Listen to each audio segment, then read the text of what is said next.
Students, today we start with lecture 3 cosets. Last time हमने कुछ theorems की थी कोसेट्स पर ही। आज हम उन थ्योरम से रिलेटेड कुछ न्यूमेरिकल्स करेंगे। सो फर्स्ट न्यूमेरिकल और you can say question is let G be additive group of integers and H be subgroup of G obtained on multiplying each element of G by 3. Find cosets of H. Now how will you find cosets of H? So सबसे पहले we have to find G. What is G? Is additive group of integers. So G contain all the integers minus infinity two plus infinity. कुछ मैंने यहाँ पे लिखे हुए हैं dash dash dash करके, -3 -2 -1 0 1 2 3 एंड सो ऑन।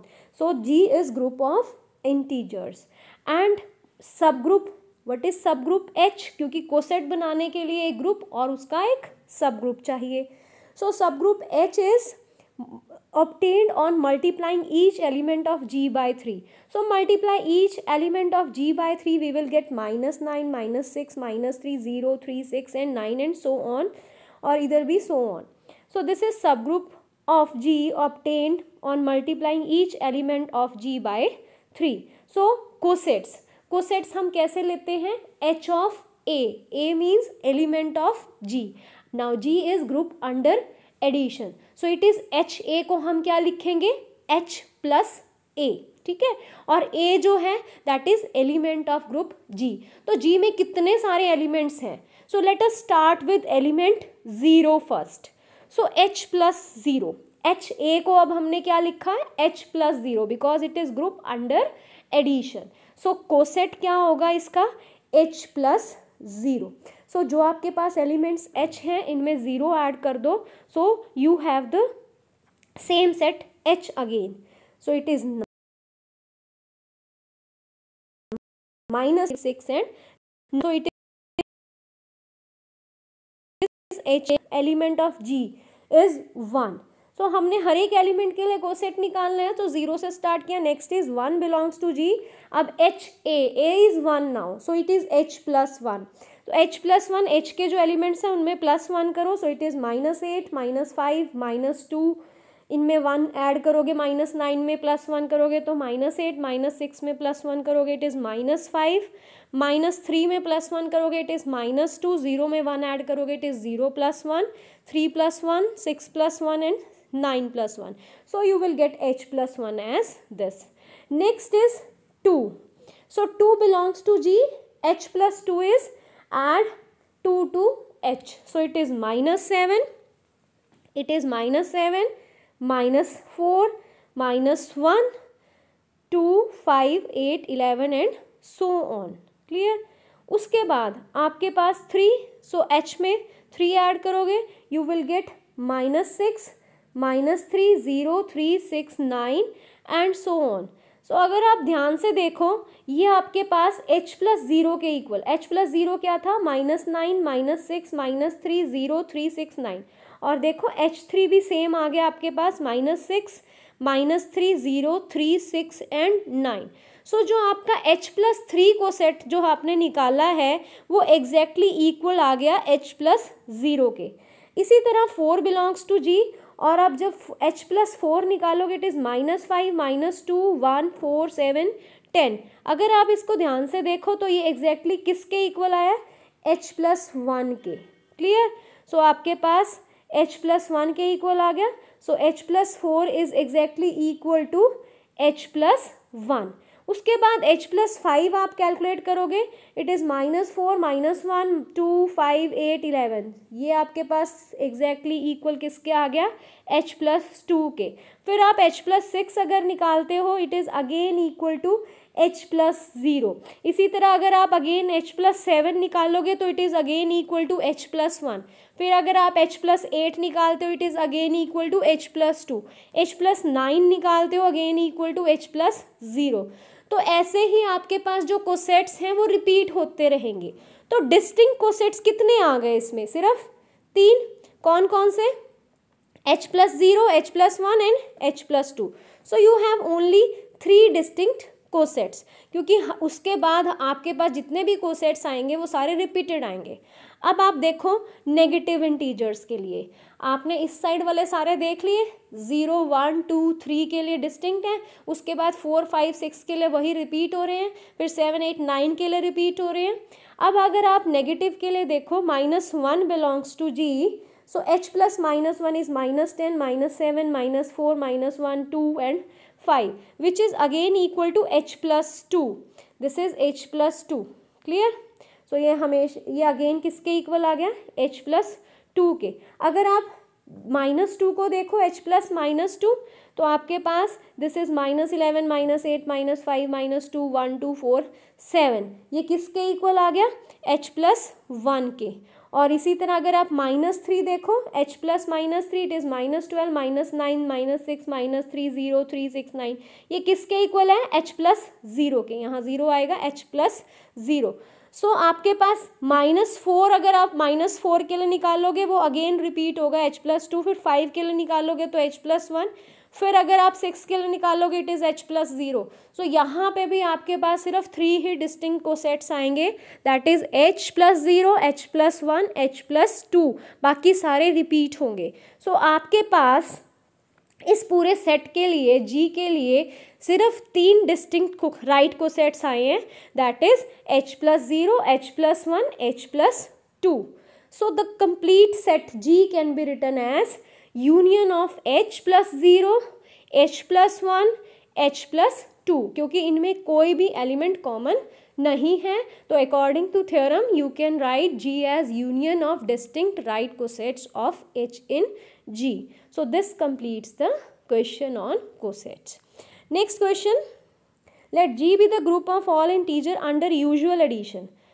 अब फिर से आपको एक ग्रुप दिया हुआ है G, which is group under addition for all integers.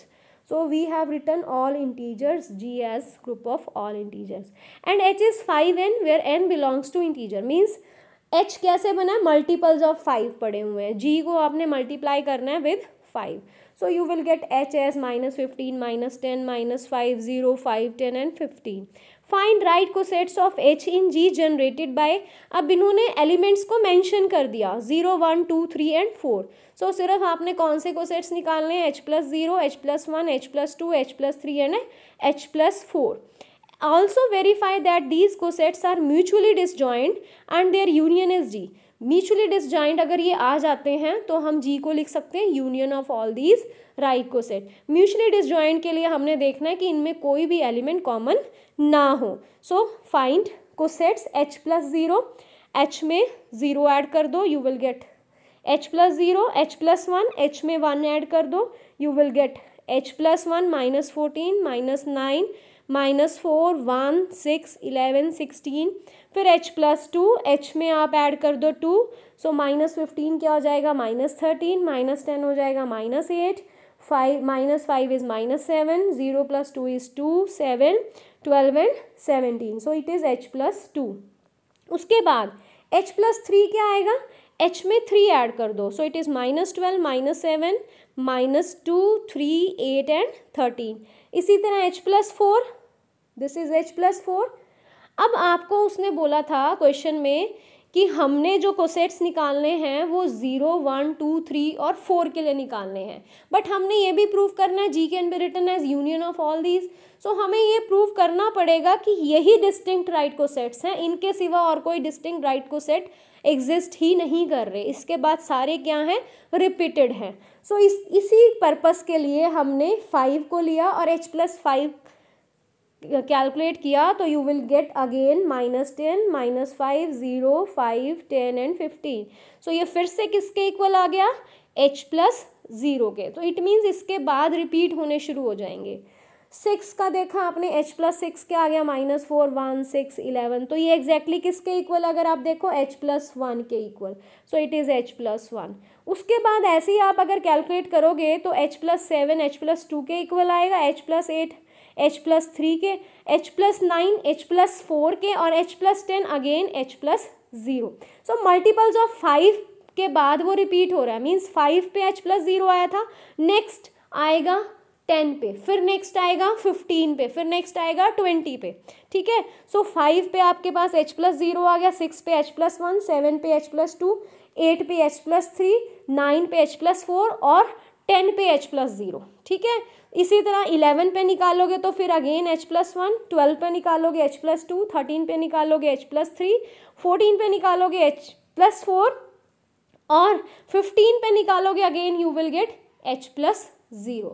Clear. So आपके पास कितने आए distinct? Only h+0, h+1, h+2, h+3, h+4, सिर्फ यही डिस्टिंक्ट हैं, इसके बाद सारे क्या हैं? रिपीटेड। क्लियर। अब हम नेगेटिव्स देख लेते हैं। नेगेटिव में आप -1 से स्टार्ट करो, h+-1 उल्टा h+4 के इक्वल आ गए यहाँ, h+-2 h+3 के इक्वल कैलकुलेट किया हुआ है यहाँ पे। उसके बाद h+-3 निकालोगे तो वो h+2 के इक्वल आएगा, h+-4 निकालोगे तो वो h+1 के इक्वल आएगा, और फिर h+-5 जब आप निकालोगे that will again give you h+0। सो आपके पास नेगेटिव में भी क्या आएंगे? Only distinct cosets are h+0, h+1, h+2, h+3 and h+4. So there are only 5 distinct right cosets of H in G, which are h+0, h+1, h+2, h+3 and h+4. और इन सारों में कोई भी चीज़ कॉमन नहीं है, डिसजॉइंट है ये। दूसरी बात, और इन जी जो कोसेट्स हैं जी के वो सिर्फ यही 5 हैं। So G can be written as union of all the right cosets of H in G. So this completes the question. Next question. If A and B are any two elements of group G and H be any subgroup of G, then prove that. First part, HA is equal to HB if and only if AB inverse belongs to H. So let us first consider HA is equal to HB, और आपने prove क्या करना है? AB inverse belongs to H. So let us start with A. A जो element है वो हमेशा HA में होता है। क्यों? क्योंकि हम A को कैसे लिख सकते हैं? E into A belongs to HA, और आइडेंटिटी तो ग्रुप और सब ग्रुप की में एग्जिस्ट करेगी ही। तो आपके पास E is the identity of H. सो क्योंकि H सब ग्रुप है तो वो ग्रुप होगा, तो आइडेंटिटी ज़रूर एग्जिस्ट करेगी। तो E into A belongs to HA, where E belongs to H. So A हमेशा कहाँ पे कंटेन होता है? HA में। और HA किसके इक्वल है? HB के। सो आपके पास A कहाँ पे चला गया? HB में। सो आपके पास क्या आ गया? A belongs to HB। हमने क्या प्रूव करना है? AB inverse belongs to H. So post multiply with B inverse. जब आप इसको पोस्ट मल्टीप्लाई करोगे B इनवर्स से तो AB इनवर्स किसके इक्वल आ गया? HB इंटू B इनवर्स, और फिर से identity is there. So B into B inverse is identity, B is element of G. So B into B inverse is identity, so H into identity is again H. So आपके पास क्या आ गया? AB inverse belongs to H. This completes the proof of first part. अब converse, इसी का first part का converse में हमने लेट कर लिया AB inverse belongs to H, और हमने प्रूव करना है HA is equal to HB। अब आपको गिवन है AB inverse belongs to H। तो अगर AB inverse belongs to H है तो हम इसको लिख सकते हैं H AB। लास्ट टाइम हमने डिस्कस किया था AB inverse is equal to H। Clear? क्योंकि वो H का ही एलिमेंट है तो हमने इधर भी H लिख लिया। H इंटू अगर हम किसी भी H के एलिमेंट से मल्टीप्लाई करेंगे you will again get element of H. So हम इसको लिख सकते हैं H AB inverse is equal to H. अब हमें क्या चाहिए? HA is equal to HB, तो हमने इसको क्या मल्टीप्लाई कर लेना है? Post multiply with B. So post multiply जैसे ही आप B से करोगे तो B into B inverse is identity को A से करोगे you will get again A. So HA is equal to HB. Part 2 इसी तरह, अगर आपके पास पार्ट 2 में आपने प्रूफ क्या करना है? जो आपने राइट को सेट के लिए किया पहले वो अब आपने लेफ्ट को सेट के लिए करना है। AH is equal to BH if and only if AB inverse belongs to H. So same steps repeat करेंगे। Let AH is equal to BH and we have to prove A inverse B belongs to H. वहाँ पे हमने A लिया था, A belongs to HA, यहाँ पे हम लेंगे B always belongs to HB. कैसे? B G का element into E identity of subgroup, A belongs to B into H, ठीक है. So E identity of H हो गई, तो B किस में चला गया? BH में, जैसे हमने किया था ऊपर कि A हमेशा कहाँ पे होगा? HA में. इसी तरह B भी हमेशा कहाँ होगा? BH में. सो B belongs to BH plus but AH is always equal to BH. So what will you get? So A जहाँ पे आपने BH लिया था वहाँ आपने AH लिख दिया. सो B belongs to AH. तो आपको चाहिए क्या? A inverse B. So pre multiply with A inverse. जैसे ही आपने प्री मल्टीप्लाई किया A इनवर्स के साथ, you will get A inverse B belongs to EH which is again equal to A inverse belongs to H. So this completes the first part. Again conversely let A B inverse belongs to H और we have to prove AH is equal to BH. फिर से since this belongs to H, हम इसको कैसे लिख सकते हैं?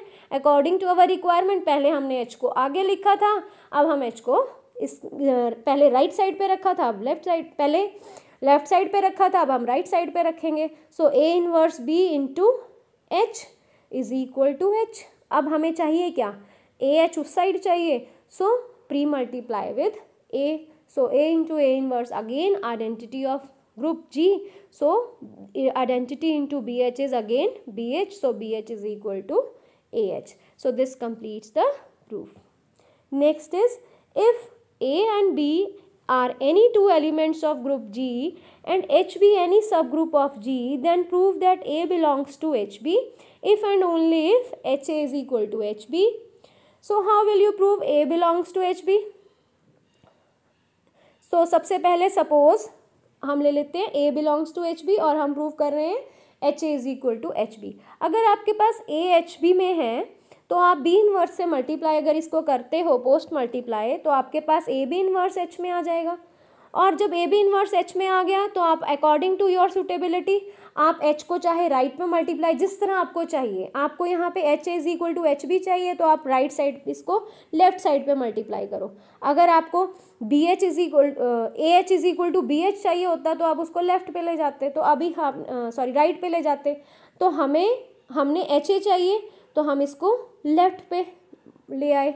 सो A B inverse belongs to H को हम कैसे लिख सकते हैं? H को लेफ्ट पे A B inverse is equal to H. उसके बाद तो सिंपल ही है, इसको पोस्ट मल्टीप्लाई कर लो B के साथ. B into B inverse is again identity. So HA is equal to HB. Converse part, अगर HA HB के इक्वल है and we have to prove A belongs to HB. Very simple, A तो हमेशा HA में होता है, हमने ऊपर भी डिस्कस किया. और HA किसके इक्वल गिवन है? HB के. So A belongs to HB also. This proves the result. Second part में आपने प्रूव करना है अगर A BH में है, लेफ्ट को set. So AH is equal to BH. So let us suppose A belongs to BH and we have to prove AH is equal to BH. So pre-multiply with B inverse. So B inverse से multiply किया, you will get B inverse A belongs to H. अगर B inverse A belongs to H आ जाए तो हम इसको अपनी suitability के लिए हमें AH चाहिए तो we will multiply, यहाँ we will take H on the right hand side. So it is B inverse A into H is equal to H. अब आप क्या करोगे? Multiply with B. So you will get B inverse B AH is equal to BH. So AH is equal to BH. और second converse part तो easy है इसका. हमें क्या दिया हुआ है? AH is equal to BH. Since A belongs to AH, A हमेशा AH में होता है. We have discussed above also. So AH किस में होगा? BH. AH is equal to BH है तो A किस में चला जाएगा? BH में भी चला जाएगा because it is given to us. So this completes the proof of this part. So this completes some numericals on cosets, basic numericals on cosets. उसका कंसेप्ट क्लियर करने के लिए कि आपने कोसेट को फॉर्म कैसे करना है. अगर आपको ग्रुप G दिया हुआ हो और उसका सब ग्रुप H दिया है, तो how to find the cosets, right cosets and left cosets. So thank you for watching the video. Next video में हम इसी को आगे एक्सटेंड करेंगे. So till then take care, bye bye.